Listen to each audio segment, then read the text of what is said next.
Et l'invité d'Europe un soir, c'est un événement. Nous sommes au Camp des Loges, au PSG, pour une rencontre avec Zlatan Ibrahimovic. Bonsoir, good evening. Bonsoir. Votre livre s'est vendu à 700 000 exemplaires en Suède. C'est un succès incroyable. Il sort en France aujourd'hui même. Le titre est simple, ça s'appelle « Moi, Zlatan ». Ça sort chez Jean-Claude Lattès. Zlatan Ibrahimovic, 6 mois après votre arrivée en France, votre nom est presque déjà un nom commun ou un verbe. Les enfants à l'école disent « Je vais te zlataner », ça veut dire « je vais te battre ». J'espère que c'est une chose positive. En 6 mois, beaucoup de choses me sont arrivées en France, autour de moi. Tant que je me concentre sur mon football et que je ramène des résultats, je suis bon pour ça. C'est pour ça que je suis venu en France, pour mon foot et remporter des trophées avec mon équipe, Paris.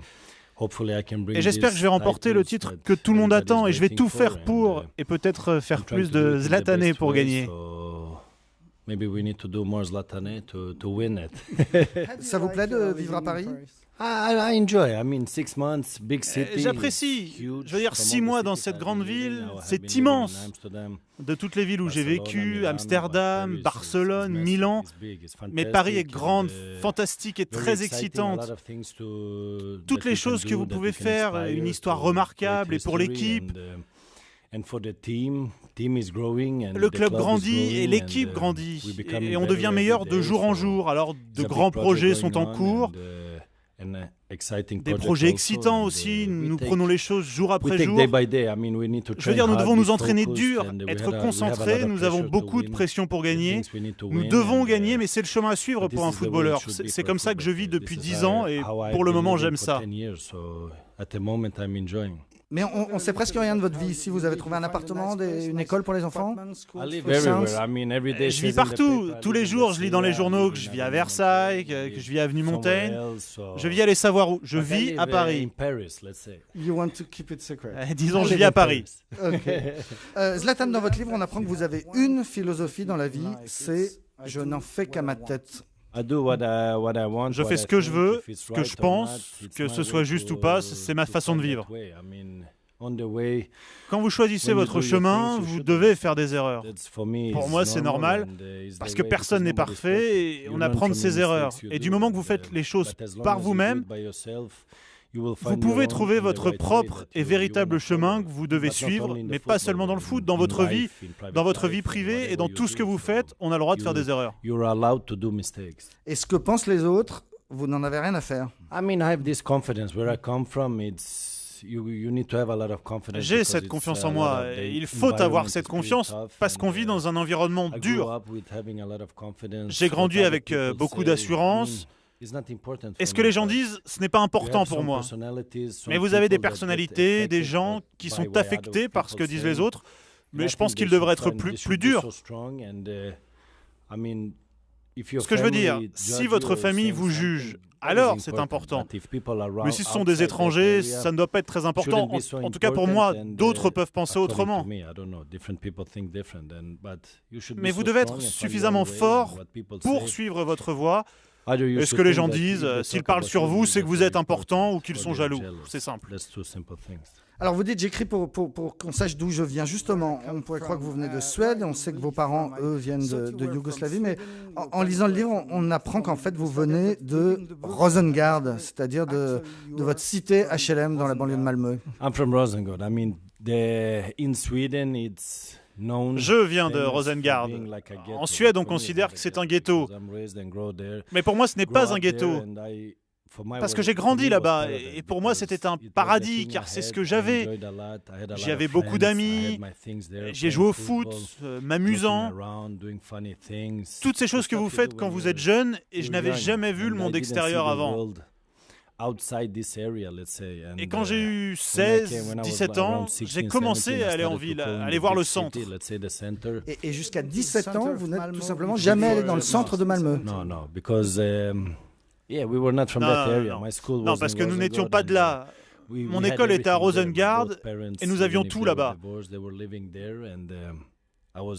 Mes parents, même s'ils étaient divorcés, vivaient là. Et je passais mon temps là-bas à jouer au foot tous les jours.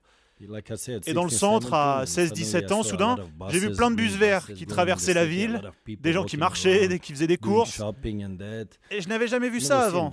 Et pour moi, c'était un monde nouveau à découvrir, mais ce ne fut que du positif. Dans votre famille, à l'époque, vous le racontez, quand vous étiez à table, c'était pas du genre « est-ce que tu serais assez aimable pour me passer le sel ?» C'était plutôt comment? That is my wife's. Non. Ça, c'est du côté de ma femme qui parle comme ça. Ils sont plus doux, plus polis, plus traditionnels, plus respectueux. Chez nous, c'était plutôt « passe-moi le beurre, petit con, petite merde ». Quelque chose comme ça, parce que là où nous avons grandi, on insultait ses amis, mais ce n'était pas méchant. Pour nous, ça ne voulait rien dire. Si tu veux insulter quelqu'un, c'est que tu es négatif vis-à-vis de lui. Nous, c'était juste la façon dont on parlait, sans respect mais sans agressivité particulière. C'était juste la façon dont on parlait.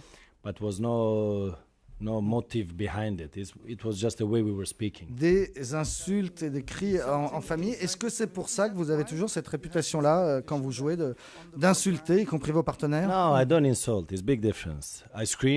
je n'insulte pas. Il y a une grande différence. Je crie et tu peux entendre ma voix. Mais insulter, c'est autre chose. Insulter, c'est un autre niveau. Mais j'aime qu'on m'entende sur le terrain. Ça veut dire que je suis vivant. C'est ma façon de jouer, c'est ma façon d'être.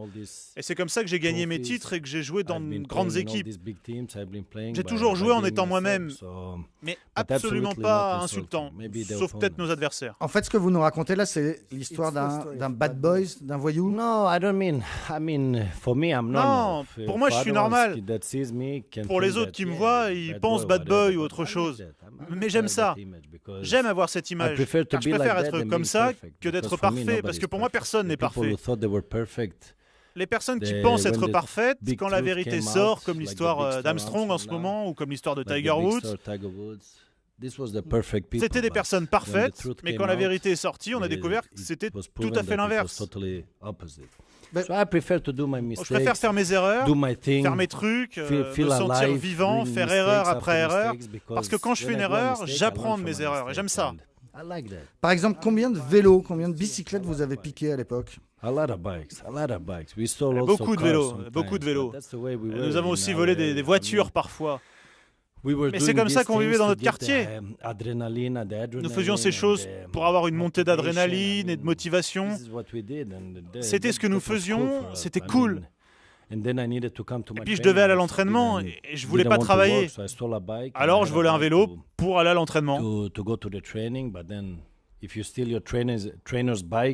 Mais quand vous volez le vélo de votre entraîneur, là c'était un peu embêtant. Mais c'était ce que nous faisions. Pour nous c'était normal, enfin ce n'était pas normal, mais violer la loi, c'était notre façon de nous éclater. Nous étions heureux de le faire. Et par exemple, encore quand vous êtes en Porsche et que la police vous fait signe de vous arrêter, vous faites quoi? Vous arrêtez ou vous foncez? Non, je ne pouvais pas m'arrêter. Parce qu'à ce moment-là, tout le monde parlait de moi, comme on continue d'ailleurs aujourd'hui, plus ou moins. Mais à ce moment-là, je ne pouvais pas me permettre d'être arrêté ou d'avoir des titres négatifs dans les journaux. Et je me suis dit, si je m'enfuis, peut-être que ce sera mieux. Alors je me suis tiré en me disant, peut-être qu'ils ne verront pas qui est dans la voiture. Et j'ai eu de la chance de m'en sortir comme ça. S'ils m'avaient attrapé, ça n'aurait pas été très drôle. Vous montez jusqu'à combien avec cette Porsche? 325 km/h, je pense, quelque chose comme ça. Mais j'aime la vitesse. La vitesse me donne de l'adrénaline, quelque chose qui me donne la pêche. Et maintenant, j'ai une grande famille. Je dois faire attention, car vous ne vivez qu'une fois. Je reviens à vos parents dont vous parlez beaucoup. Ils avaient divorcé. Votre mère travaillait très dur. Votre père, lui, était très affecté par la guerre en Bosnie. Et disons-le, il buvait beaucoup. Et surtout, ce que vous racontez, c'est que le frigidaire était vide. Oui, comme je le dis dans le livre. Tout ce que je dis est vrai. C'est ce qui s'est vraiment passé. Je me confie vraiment dans ce livre, racontant ce qui est arrivé dans toute ma carrière et avant aussi, d'où je viens. Et une des choses, c'est le frigo. Je vivais avec mon père, pas tous les jours. Il buvait et c'est une partie de ma vie. Il n'était pas très bon cuisinier. Il ne pensait pas en priorité que nous avions besoin de nourriture dans le frigo. Vous voulez dire que vous avez vraiment eu faim? J'avais très faim. Pas faim, très faim. À la même époque, j'étais très remuant, un jeune garçon, courant partout, jouant. Et j'allais chez des amis pour manger. J'allais chez ma mère aussi pour manger. C'est comme ça que j'ai grandi. Mais j'étais très heureux. Et aujourd'hui, le frigo doit être plein pour mes enfants. Mais à ce moment-là, mes parents ont fait de leur mieux pour mon éducation, pour faire de moi quelqu'un de bien élevé. C'était notre façon de vivre. Nous n'avions pas les moyens, on n'était pas comme les autres, mais j'étais heureux. J'étais heureux et je veux élever mes enfants de la même façon. Mais on a plus d'opportunités aujourd'hui. La même façon avec plus de moyens. Et donc vous aviez une sorte de revanche à prendre, une revanche surtout sur ces gamins du premier club, du club de Malmö. Vous les décrivez, ils avaient de beaux habits et puis surtout leur père les accompagnait à l'entraînement. Et une revanche sur tous ceux pour qui la vie a été belle. Mais moi aussi, ma vie a été belle. Mais d'une autre façon, je suis maintenant dans une position où beaucoup de gens aimeraient être, mais je suis là par beaucoup de travail. Tous les jours, beaucoup de travail. Et parce que je crois en mon chemin et à ma revanche, c'est de pouvoir leur dire, je n'ai pas eu besoin de tout ce que vous aviez pour être là où j'en suis aujourd'hui. Et j'y suis même si j'étais différent à l'époque, même si j'avais pas des parents pour me conduire tous les jours à l'entraînement, des parents qui m'achetaient des beaux vêtements et toutes sortes de choses. Non, je n'avais pas ça. Mais aujourd'hui, je suis là, aujourd'hui je parle à votre radio, je vous raconte mon histoire et eux, ils ne peuvent pas le faire. Et aujourd'hui, le frigidaire est plein. Oui, le frigo est plein. C'était mon premier souhait, ma première demande quand je me suis installé avec ma femme. Je lui ai dit, il y a une règle ici, il faut que le frigo soit plein. C'est la seule chose que je te demande, pour le reste, tu fais ce que tu veux. Même votre femme, elle vous prenait pour un voyou à l'époque, parce que quand vous l'avez connue, son appartement a été cambriolé peu après, et elle a longtemps pensé que vous y étiez pour quelque chose. Elle croit toujours que je sais qui a participé à ce cambriolage. Mais si j'avais ces informations, je lui aurais ramené ses affaires et je lui aurais dit qu'il l'a fait. Enfin, peut-être que je lui aurais pas dit qu'il l'a fait, mais je lui ramènerais ses affaires.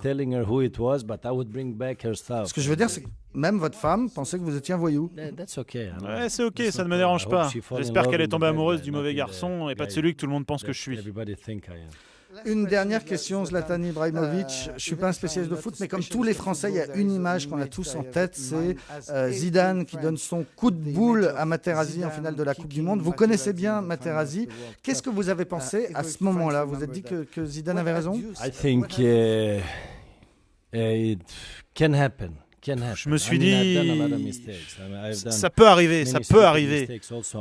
Moi aussi, j'ai fait plein d'erreurs stupides sur le terrain. Et aujourd'hui, je ne peux pas dire que ça n'arrivera plus jamais. Ça peut arriver, parce qu'on est des êtres humains. Et ce genre de réaction et de provocation, ça nous arrive sur le terrain. Et dans le cas de Zidane, le monde entier le connaît. Quand il jouait, c'était le meilleur joueur du monde. Et pour le stopper, vous ne pouviez pas le stopper par le foot. Vous deviez le provoquer, et c'est sûr qu'il a été provoqué. Pendant un moment, il a perdu le contrôle et il l'a fait. Et je pense que Materazzi doit être très heureux, car grâce à Zidane, il est devenu très célèbre. Et il devrait remercier Zidane, parce qu'il est célèbre, pas parce qu'il a gagné la Coupe du Monde ou qu'il a joué à l'Inter, mais grâce à Zidane. Materazzi, vous avez joué avec lui et vous êtes même battu avec lui, non? Non, je ne me suis pas battu.